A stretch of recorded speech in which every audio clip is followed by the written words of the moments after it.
될 때가 많습니다. 거기에다가 어떨 때는 인간의 소리를 가미를 하는 게 더 나은가 싶은 생각도 가끔 들어요. 그러니까 어려운 본문들은 좀 풀어내서 좀 쉽게 해주는 필요성이 있는데, 정말 그 복음의 말씀을 천천히 이렇게 살펴보고 그 말씀을 함께 나누는 게 설교를 듣는 것보다 어떻게 100배, 1000배 더 낫다 이런 생각이 들 때가 있습니다. 근데 그런 기회가 받는 게 쉽지 않잖아요. 앉아서 말씀을 천천히 나누고 생각의 정리를 하고 이 말씀이 어떤 뜻인지를 묵상하고 생각하고 돌이켜볼 수 있지만, 사실은 우리가 일상을 살아가면서 시간을 낸다 그러면 낼 수는 있겠지만, 그렇게 내려고 하면 큰 마음을 먹어야 되는 어려운 일이기 때문에 우리가 이렇게 함께 모여서 예배를 드리는 게 아닌가 생각이 듭니다. 우리의 삶이 예배겠죠. 우리가 틈틈이 하나님의 말씀을 잘 묵상하시고 하시면 좋겠습니다. 이광 선생님이 한 6월쯤 되면 이제 시집을 갔다서 뭘 할까 이렇게 고민을 좀 하고 있다가 여호수아를 한번 해보면 좋겠다 싶어서 여호수아서를 좀 읽었습니다. 구약 설교를 제가 이한교에서 와서는 처음 한 것 같아요. 구약에 처음 한 것 같아요. 여호수아서를 택한 이유는 이게 신약으로 치면 사도행전 같은 그런 역할을 합니다. 그러니까 사도행전이 어디 다음에 나오죠? 사복음서 다음에 사도행전이 나오죠. 하나님의 아들이신 예수님께서 이 땅 가운데 오셔서 하나님의 나라에 대해서 말씀하시고, 제자들에게 말씀을 가르치시고 함께 생활하시면서 많은 그런 일들을 하시다가 이제 죽으시고 부활하시고 또 승천하시고 그런 이후에 사도행전이 이제 다 나오잖아요. 사도행전의 역할은 우리가 이미 사도행전을 통해서 이제 배웠지만 알게 됐지만, 하나님의 복음의 말씀이 어떻게 세상 가운데 하나님의 나라로서 교회라는 그 공동체를 실천해 지는가, 이루어지는가가 확장되어 온 세상을 어떻게 해서 복음의 말씀이 흩어지는가 라는 것이 사도행전에 담겨져 있는 내용이었습니다. 근데 여호수아서가 마치 꼭 그런 역할을 해요. 여호수아서 앞에는 뭐가 나올까요? 우리가 이제 흔히 얘기하는 모세오경이라고 하는 모세오경. 실제로 모세가 썼는지 아닌지 정확하게는 알 수는 없지만 어쨌든 모세오경이라는 모세오경이 우리 잘 알고 있는 창세기 나오고, 출애굽기, 그 다음에 레위기, 민수기, 신명기 이런 순서 15개 모세오경이다 이렇게 하죠. 그 다음에 나오는 생각해 보시면, 자세히 생각해 보시면 창세기의 역할은 하나님의 나라가 어떻게 세워졌는지에 대한 이야기. 하나님께서 이 땅 가운데 하나님의 나라를 아담과 하와로부터 어떻게 또 노아로 이어져서 아브라함으로 말미암아 또 한 민족을 이루하셨고, 그런 이야기들이 어떻게 하나님께서 이 땅 가운데서 당신의 나라를 이루고 가십니까 하는 내용이 창세기의 핵심이에요. 사실 창세기가 구약 성경뿐만 아니라 성경 전체의 핵심이겠죠. 하나님의 나라가 어떻게 이루어졌는지, 그분의 나라는 무엇을 추구하고 우리는 그분의 나라 가운데 어떻게 지내야 되는지에 대한 이야기가 창세기에 아주 잘 담겨있습니다. 그 안에 참 재미있고 스펙타클한 이야기가 참 많은 거죠. 그 다음에 나오는 이제 출애굽기가 이제 그런 역할을 합니다. 하나님께서 아브라함을 통해서 한 민족을 선택하셔서 그 민족이 어떻게 하나님의 나라를 이루어 갈 것인지에 대한 내용이 출애굽기. 창세기의 마지막에는 요셉의 이야기를 끝이 나잖아요. 요셉의 이야기를 끝이 나요. 출애굽기에는 출애굽기 시작은 어떻게 시작을 되냐 그러면은 한번 다시 보시면 아시겠지만 요셉을 알지 못하는 사람들이란 이야기부터 시작을 합니다. 그 요셉의 가족들 피난을 왔잖아요. 그죠? 이집트로 피난을 온 이 요셉의 가족들로 인하여서 큰 민족을 이루게 된 이스라엘 백성들이 곳에 안주해 있지 않고 하나님께서 말씀하신 그 약속의 땅으로 가도록 하시는 그 얘기가 바로 출애굽기에 담겨져 있는, 그 가운데 십계명 얘기도 나오고 몇 가지 재앙 얘기도 나오고 많은 이야기들. 그러니까 이제 그 성경을 하나 따지고 들어보면 모든 게 다 연결되죠. 창세기부터 출애굽기가 왜 창세기 뒤에 붙어 있는지, 그리고 출애굽기 뒤에 레위기, 민수기, 신명기가 왜 거기 뒤에 붙어 있는지 우리는 알 필요가 있어요. 왜 붙어 있을까요? 레위기 한번 읽어보셨습니까? 레위기 설계하기 정말 힘듭니다. 보통 어려운 게 아니죠. 레위기를 잘못 설교하면 교회가 깨질 수도 있어요. 레위기는 율법에 관한 이야기잖아요. 그 성경을 읽는 사람들 중에 초신자들 중에 그 이제 뭐 재밌으라고 한 소리가 있어요. 구약을 읽다가 레위기에서 절망해서 교회를 안 나오는 사람도 많아요. 신약은 마태복음에 나오는 그 족보 이야기를 읽다가 아 이거 뭔 얘기인지 모르겠다, 도무지 모르겠다. 그리고 교회를 안 나오는 사람도 많다. 그런 얘기가 있어요. 레위기는 읽어보면 정말 재미있는 책이에요. 레위기 정말 재미있는 책. 맨날 똑같은 제사법 이런 얘기 나오고 정결법 이런 얘기 나오고. 근데 그 이유가 있어요. 왜 레위기가 그 출애굽기 다음에 레위기라는 그 얘기가 담겨져 있어요. 하나님의 법에 관한 얘기거든요. 그 이집트에 살던 이스라엘 백성들은 하나님의 말씀에 대해서 제대로 들어본 적이 없는 사람들이에요. 그 사람들이 출애굽을 했어요. 몸은 애굽에서 나왔지. 여전히 그들의 습성은 애굽에 있을 때와 별반 다르지 않은 사람들이었던 겁니다. 그래서 하나님께서 출애굽한 그 이스라엘 백성들에게 하나님의 법에 대해서 말씀하셨어요. 너희들은 세상의 법을 따를 것이 아니라 하나님이 왕이신 그 법을 따라야 되는데 그 법이 무엇이냐? 어떻게 제사를 드려야 되냐? 어떻게 정결해야 되느냐? 어떻게 그 하나님을 따라야 되는 그 의식을 행해야 될 것이냐? 라고 말씀하신 것이 바로 레위기입니다. 레위기의 핵심은 뭐냐 그러면은 그 정함과 부정함. 레위기의 핵심은 정한 건 뭐고 부정한 건 뭐냐? 이런 내용이 레위기의 핵심입니다. 하나님께서 말씀해주고 싶었던 거죠. 이스라엘 백성들에게. 정하다는 거, 그건 하나님과 함께하는 거야. 부정하다는 거, 그건 하나님과 함께하지 않는다는 거야. 쉽게 얘기하면 그게 굉장히 어려운 말로 율법으로 풀어져 있는 게 레위기예요. 하나님의 법에 대한 얘기죠. 우리가 한 나라를 세울 때도 마찬가지잖아요. 법이 있어야 돼요. 우리는 어떤 것을 추구해야 되고 따라야 될 것인가, 무엇을 지켜야 될 것인가 라는 것을 레위기를 통해서 하나님께서 말씀하십니다. 그 다음에 이제 민수기가 나옵니다. 민수기는 한자말이잖아요. 민수기 무슨 말일까요? 백성을 센다는 뜻입니다. 백성을 세요. 어떤 백성을 셀까요? 하나님의 백성을 센다는 거예요. 두 번 세요. 시내산에서 한 번 세고, 초반에 시내산에서 한 번 세고, 민수기는 시내산에서부터 시작이 됩니다. 출애굽기는 어디서 끝마칠까요? 시내산에서 끝나요. 그러니까 사실 연결되는 거는 출애굽기가 자연스럽게 연결되는 거는 출애굽과 민수기가 자연스럽게 연결돼요. 레위기 빼고 한번 읽어보세요. 굉장히 자연스럽게 연결돼요. 출애굽기는 시내산에서 끝나고 민수기는 시내산에서 시작이 되거든요. 그리고 이동을 해요. 모압 그 광야를 이동을 해서 이제 가나안 땅으로 가는 여정이 담겨져 있어요. 그 안에 두 번은 백성들이 계수를 합니다. 이게 센다는 얘기죠. 시내산에서 출발할 때 한 번 계수를 하고 나중에 모압 평지에서 한 번 더 계수를 합니다. 무슨 뜻이 담겨져 있을까요? 하나님의 백성이 참된 하나님의 백성에 대한 하나님의 셈법이 거기 담겨져 있습니다. 하나님의 백성이 어떻게 그것을 이루어갈 것인지에 대한 이야기가 민수기에 담겨져 있습니다. 그리고 민수기는 어디서 끝났냐면 가나안을 목전에 둔 곳에서 끝이 나요. 그 다음에 어떤 형이 나옵니까? 신명기가 나오죠. 신명기 무슨 뜻일까요? 새로운 말씀을 가르치는 그런 뜻입니다. 누가 전했을까요? 모세가 전했어요. 모세가 여러 번의 설교의 말씀들을 모아놓은 게 신명기입니다. 이런 거죠. 이스라엘 백성들이 출애굽했어요. 모압 평지를 지나왔어요. 사실은 출애굽에서 이스라엘까지는요 그렇게 먼 거리가 아니에요. 물론 먼 거리긴 하죠. 근데 이제 뭐 이동해야 하면 아무리 천천히 가도 한 달 그 상관이면 갈 수 있는 거리였어요. 그런데 그 거리를 얼마나 갔습니까? 40년 갔어요. 40년. 어디서 뺑뺑 돌았을까요? 그 광야에서 뺑뺑 돌았던 거죠. 그곳에서 뺑뺑 돌다가 참 고난과 어려움과 훈련을 받다가 그 다음에 이제 어디에 도착하게 되면 가나안 목전에 둔 곳에 도착합니다. 상상을 해보세요. 그곳에 이스라엘 백성들이 가나안 땅을 목전에 두고 있어요. 그리고 거기서 누가 말씀을 전합니까? 모세가 말씀을 전합니다. 새로운 말씀을 전합니다. 근데 이미 광야를 지나오면서 출애굽 1세대들은 다 죽었어요. 다 죽고 출애굽 2세대, 3세대들이 모여있습니다. 그럼 이 사람들은 출애굽 했을 때 경험이 있을까요? 없겠죠. 이 사람들은 출애굽할 때 경험이 없었어요. 그러니까 전해 들은 이야기죠. 아버지, 어머니, 할아버지한테 들은 얘기인 거예요. 근데 이 사람들이 실제적으로 훈련을 이 사람들이 받았어. 그리고 이제 가나안 땅을 목전에 뒀어. 이게 뭐지? 알고는 있어요. 이 가나안 땅이 약속의 땅이라는 거 알고는 있어요. 그런데 그곳에서 모세가 탁 나타나서 한 얘기.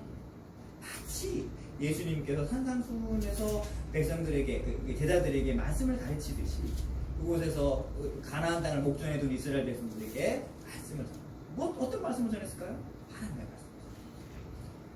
하나님께서 어떻게 하나님의 나라를 이루어 가셨는지, 그리고 왜 우리를 택하셔서 출애굽하게 하셨는지, 어떻게 보호하시고 이끌어내셨는지, 왜 우리를 이처럼 힘들게 광야훈련 시키셨는지, 그리고 왜 우리를 가나안 땅에 들어가야만 하는지, 그곳에 가서 우리는 어떤 나라를 이루어 가야 할 것인지에 대한 설교가 신명기에 담겨져. 그 신명기를 읽고 굉장히 감동이 돼요. 그 모세가 정말 말년이거든요. 모세는 사실은 가나안 땅에 못 들어가잖아요. 신명기에서 죽어요, 모세는. 모세는 자기는 못 들어가. 지금까지 온갖 고난과 힘든 건 다 자기가 다 견뎌냈는데 자기는 못 들어가. 그냥 그 땅을 바라보면서 백성들에게 하나님의 말씀을 전하고 아마 모세는 알고 있었지 않았을까 싶어요, 제 생각에.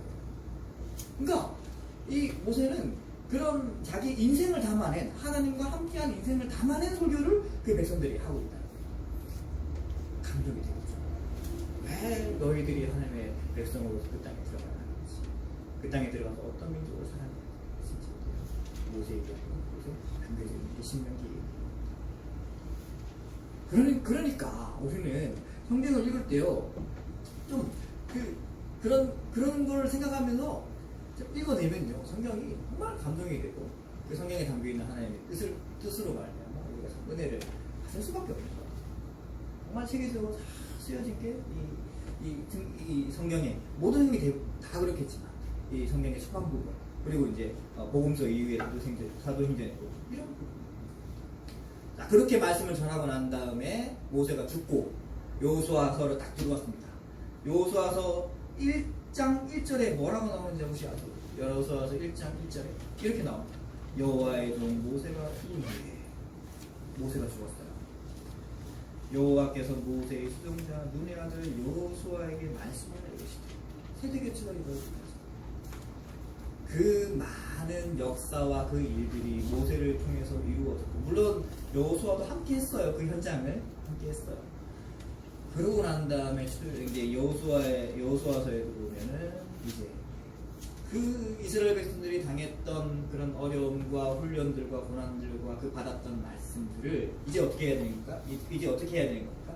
실제로 그 땅 가운데 들어가서 살아내야 되는 것이 여호수아의 말씀입니다. 여호수아서는요, 읽어보면 알아요. 어떤 내용이 담겨져 있을까요? 지금까지 했던 그 내용들이 실천하는 모습이 여호수아에 담겨져 있는 겁니다. 그 민족들이, 이스라엘 민족들이 가나안 땅으로 들어가서 그 땅 가운데서 어떻게 하나님의 나라를 이루어 갈 것인지 대한 이야기가 여호수아에 담겨져 있습니다. 여기에 핵심이 여호수아서 1장. 사실은요, 지금 제가 짧은 한 10분 가까이 되는데 이 시간 동안 모세 오경을 싹 훑어드린 거예요. 싹 훑어드린 거예요. 좀 정리가 되세요? 그죠? 이렇게 싹 훑어드렸어요. 그 다음에 이제 여호수아서 읽어보면은 마치 사도행전을 보는 듯이 어떻게 그 땅에 들어가서 사도행전에서는 교회를 이루어냈잖아요. 여호수아서에는 그 땅에 들어가서 하나님의 나라가 이루어지는 것이 여호수아서에 담겨 있습니다. 그래서 우리는 그런 여호수아와 이스라엘 백성들의 느꼈던 그 감동처럼 이렇게 한번 여호수아서를 잘 읽어보면 될 것 같아요. 근데 그 여호수아서의 그 1장의 초반 부분에 보면요, 모세가 죽었다라는 이야기로부터 시작이 되잖아요. 이야기가 시작이 됩니다. 이제 그 다음에 우리가 잘 알고 있는 내용이긴 하지만 하나님께서 그 다음에 무슨 얘기를 하시냐 그러면 계속 너와 함께 하겠다, 두려워하지 말아라, 담대하라 라는 이야기들을 계속 하나님께서 하십니다. 왜 그런 이야기들을 하실까를 고민해 보면은 추측해 볼 수 있죠. 왜 그런 이야기를 하셨을까요? 담대하라, 두려워하지 마라, 내가 너와 함께 하겠다, 이런 이야기를 하는데 그 이유는 실제로 여호수아와 이스라엘 백성들이 두려운 마음을 가지고 있었기 때문일 겁니다. 그럴 만도 할 거예요. 여호수아를 한번 생각해 보시죠. 여호수아는 모세와 함께 있긴 했어요. 이미 지도자로서 훈련을 어느 정도 받은 사람이긴 해요, 여호수아가. 성경 쭉 읽어보시면 그렇게 나옵니다. 어느 정도 지도자 훈련을 받긴 했지만, 그래도 지금까지는 누가 있었어요? 모세가 있었어요. 어떤 조직에 있어 보면요, 아무리 지도자급이라고 하더라도 지도자가 되는 것과 지도자 밑에서 그를 돕는 것과는 천지차이인 거죠. 지도자는 상황을 판단하고 결정을 내려야 되는 사람, 모든 책임이 그 사람한테 있는 거예요. 그 밑에 있는 사람은요, 같이 의논을 하지만, 같이 그 경험을 하긴 하지만, 도와줄 수 있을지언정 자기가 판단 최종적으로 내리는 사람은 아니에요. 무게감이 다르죠. 모세는 지금까지 그런 역할을 했던 사람이고 이제 모세가 죽고 여호수아가 그 일을 해야 되는 겁니다. 얼마나 그 막중한 무게감과 책임감이 자기 어깨 위에 있었을까요? 그랬을 것 같아요. 그리고 지금 가나안 땅을 눈앞에 두고 있어요. 그 땅 가운데 지금 실제로 들어가서 전쟁을 해야 되고 그 땅을 차지해야 되고 그 땅의 사람들과 함께 어떻게 그 하나님의 나라를 이루어갈 것인지에 대한 그런 고민들을 해야 되는 사람이 여호수아입니다. 실제로. 그러니까 두렵고 떨리지 않았겠어요. 저 같아도 그랬을 거예요. 그 막중한 책임과 무게감 때문에 아마 반장을 설쳐 쏠 수도 있고 어떻게 해야 되나 이거 그렇게 생각하는 게 당연하지 않았을까 싶어요. 그리고 또 한 가지 가나안 땅에 거하고 있는 가나안 땅은 한 민족으로 이루어진 여러 족속들로 이루어져 있던 땅이었어요. 그런데 이 가나안 땅에 거하던 족속들은요 대부분 어떤 문화를 가지고 있었던 그 족속들은 천리 문화를 가지고 있었던 것입니다. 그러니까 그 대표적인 그 가나안 땅에 거하던 대표적인 저 족속이 있어요. 기억이 안 나네. 삼손하고 싸웠던 블레셋이 대표적인 가나안 땅에 거하는 거예요. 블레셋 민족은요, 블레셋 족속은요, 당시로 아주 빠르게 철기 문화 초기에 있던 민족이에요. 그러니까 어떤 칼을 가지고 있었을까요? 철칼을 가지고 있었겠죠. 근데 그 당시에 대부분의 중동 국가들은 어떤 시대를 살고 있었냐면 청동기 시대를 살고 있었어요. 아직 여전히. 근데 초기 철기 시대를 우리가 이제 역사책에서만 보던 철기 시대, 청동기 시대가 이때 나타나는 거예요. 대부분의 국가들은 여전히 청동기 문화에 있었고 블레셋 같은 경우는 이미 철기가 시작되고 있는 그런 상태였어요. 청동기 칼을 들고 철기 칼을 들었어요. 싸우면 누가 이길까요? 당연히 철제로 된 칼이 이길 겁니다. 그런데 걔네들은 칼만 가지고 있었던 게 아니야. 뭐도 가지고 있을까요? 병거도 가지고 있었어요. 요즘으로 치면 뭘까요? 탱크죠, 탱크. 탱크를 가지고 있었고 철로 된 막강한 무기를 가지고 있었던 족속들이 블레셋을 포함해서 거기에 살고 있던 족속들이었던 거예요. 근데 이스라엘 백성들은 별만한 무기가 있었을까요? 뭐 칼 정도는 있었겠죠. 그런데 그들에 비하면 어떤 미약한 그런 무기 체제와 어떤 군사 조직을 가지고 있었는 게 강한 이스라엘 민족들이었어요. 그러니까 당연히 두렵고 떨렸었겠죠. 우리가 과연 저 곳에 살고 있는 그 족속들과 싸움을 해서 이겨낼 수 있을까? 그런 고민들이 실제로 들었었고 조용히 들었습니다. 그래서 하나님께서는 지금 이 1장 초반에 여호수아에게 그리고 백성들에게 1차적으로는 여호수아에게지만 함께는 더불어서는 그들의 백성들과 함께 그런 이 말씀을 해 주시는 거죠. 계속 이런 얘기를 합니다. 내가 모세와 함께 했던 것 같이 내가 모세를 지켰던 것 같이 너와 함께 하겠다. 너를 지키겠다. 그런 이야기입니다. 여호수아의 지도자로서의 정통성을 하나님께서 보장해 주십니다. 이제 하나님께서 이게 낙인 같은 측면, 여호수아가 정말로 이 민족을 이끌어가는 지도자다라고 낙인 찍어주는 것처럼 낙인을 찍어주시고 내가 너와 함께하겠다. 모세와 약속했던 것, 모세를 지켰던 것 같이 내가 너와 함께하겠다는 것을 하나님께서 말씀하시죠. 그래서 우리가 잘 알고 있는 말씀 있잖아요. 7절, 8절, 9절에 보면은 이렇게 얘기를 하고 있습니다. 오직 강하고 극히 담대하여 나의 종 모세가 내게 명한 그 율법을 다 지켜 행하고 우로나 좌로나 치우치지 말라. 그래야면 어디로 가든지 형통하리라. 이 율법책을 내 입에서 떠나지 말게 하며 주야로 그것을 묵상하여 그 안에 기록된 것을 다 지켜 행하라. 그래야면 내 길이 평탄하게 될 것이며 내가 형통하리라. 내가 명령한 것이 아니냐. 강하고 담대하라. 두려워하지 마라. 놀라지 말라. 내가 어디로 가든지 내 여호와께서 너와 함께하리라. 그러니까 이 짧은 구절 안에 내가 너와 함께하겠다.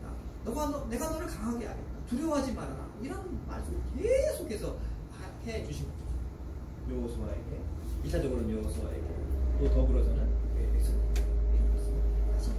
자, 이 이야기의 핵심이 있습니다. 그 핵심은 뭐냐 그러면은 지금 이 두려운 마음을 가지고 떨리는 마음을 가지고 가나안 땅을 목전에 두은 이스라엘 백성들의 이 싸워야 될 싸움의 핵심은 무엇이라는 얘기입니까? 이것은 바울식의 표현으로 빌리자면 혈과 육의 싸움이 아니라는 겁니다.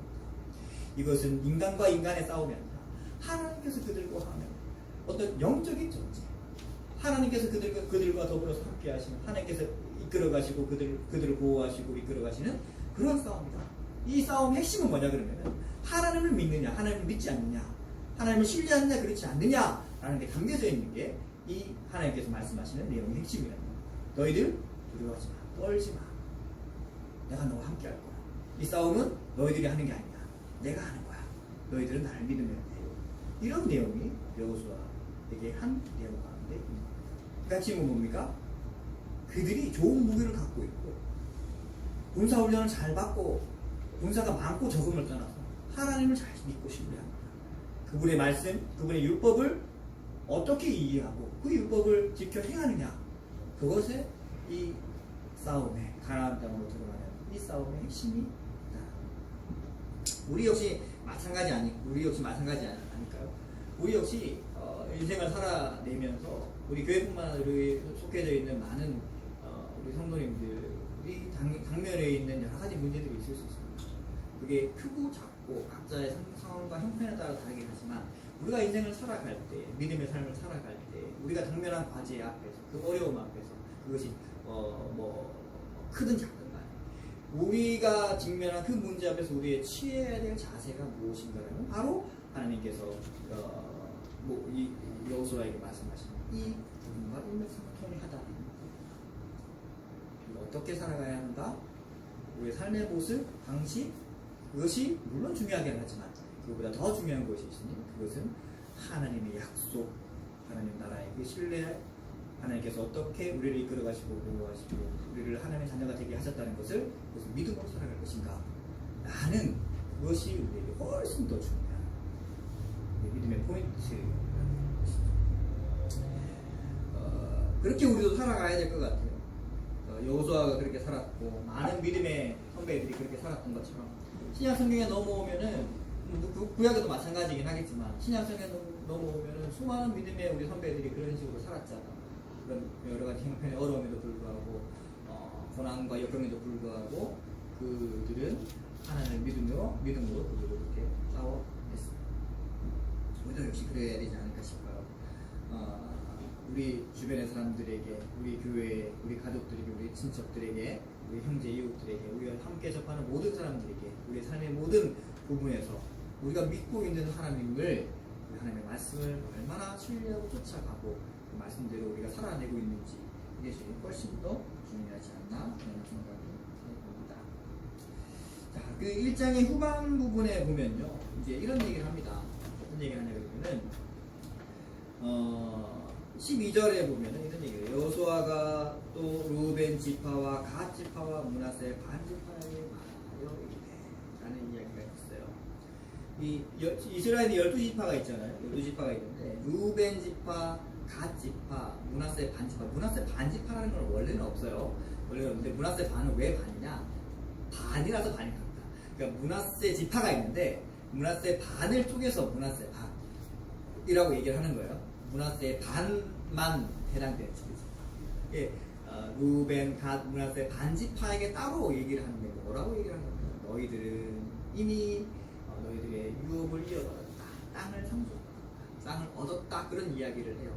무슨 얘기냐 그러면 이런 얘기예요. 이 지금 언급되고 있는 이 지파들은요, 요단강을 안 건너도 이미 약속의 땅을 받았어요. 요단강 동쪽에서 이미 그 약속의 땅을 받았어. 이 사람들은 요단강을 건널 필요가 있어요, 없어요? 없어요. 지금 자기들이 서 있는 땅이 약속의 땅이야. 그곳에 있는 족속들을 물리치고 그냥 취하면 돼요. 끝이에요, 그러면.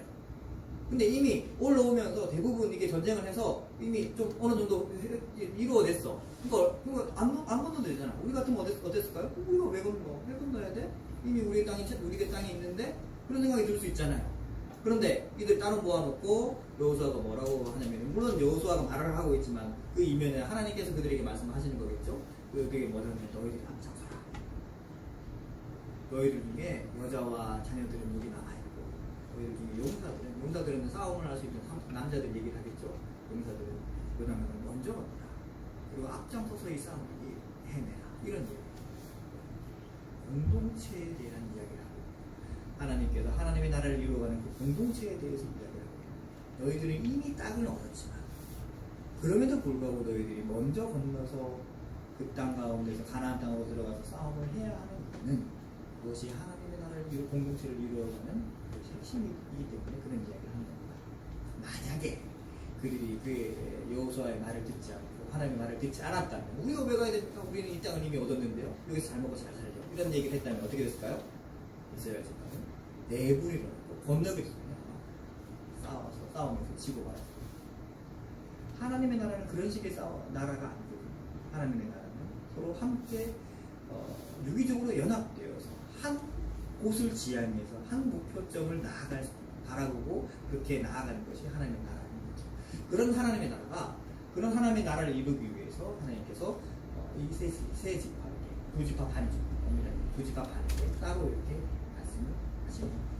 자신의 유익을 먼저 구하지 말고 자족하지 말고 하나님의 뜻을 쫓아서 먼저 나아가서 하나님의 땅을 이루어내라고 말씀을 하고 계시는 겁니다. 굉장히 놀랍죠.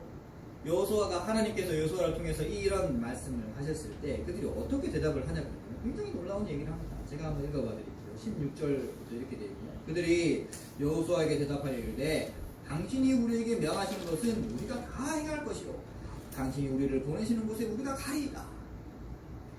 우리는 범사의 모세에게 순종한 것 같이 당신에게 순종하려니와 오직 당신의 하나님 여호와께서 모세와 함께 계시는 것 같이 당신과 함께 계시기를 원하라.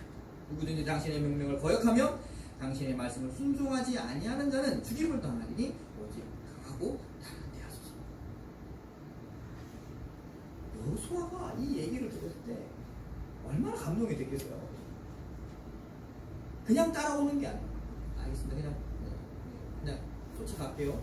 이런 게 아니고 아주 굳센 의지로 그렇게 하겠습니다. 당신이 말한 대로 그렇게 우리가 이루어내겠습니다. 하나님께서 말씀하신 대로 그렇게 하겠습니다. 모세가 우리를 이끌었던 것이 당신을 모세처럼 여기겠습니다. 그리고 하나님께서 모세 함께 하셨던 것이 하나님께서 당신과 함께 하기를 원합니다.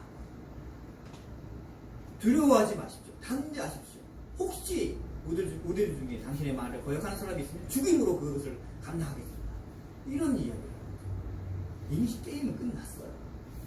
그렇겠죠. 요단강을 건너기 전에 이미 게임은 끝났어요. 2장부터는 이 끝난 게임이 어떻게 이루어지고 있는지에 대한 이야기가 2장부터 담겨져 있습니다. 여기까지가 1장입니다. 재밌죠? 여호수아서 1장이 이렇게 담겨져 있습니다.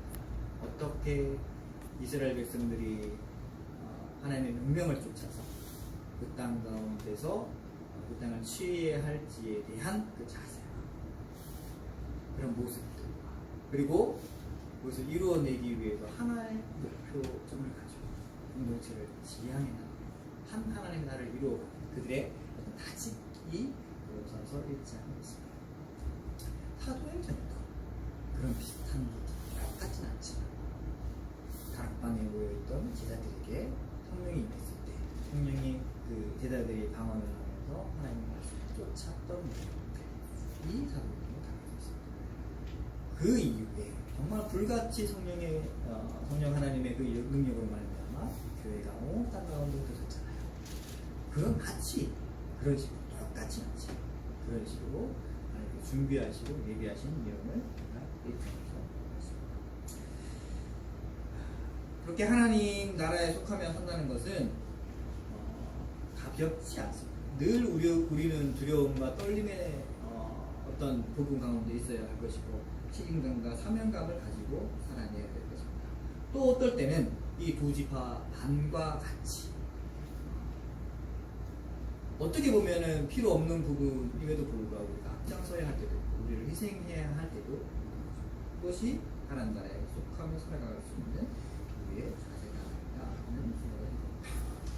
잊지 말아야 할 것은 하나님의 백성이 되었다는 것은 이와 같은 무거운 책임감과 사명감이 있는 동시에 우리에게는 하나님께서 우리와 함께 하신다. 어마어마한 은혜와 축복이 우리와 함께 하신다. 또한 잊지 말아야 할 것입니다. 이런 기대와 소망을 가지고 또 함께 여호수아서를 살펴볼 수 있는 복된 하나님의 말씀을 살펴볼 수 있는 우리 모두가 되기를 축복하고 소원합니다. 기도하겠습니다.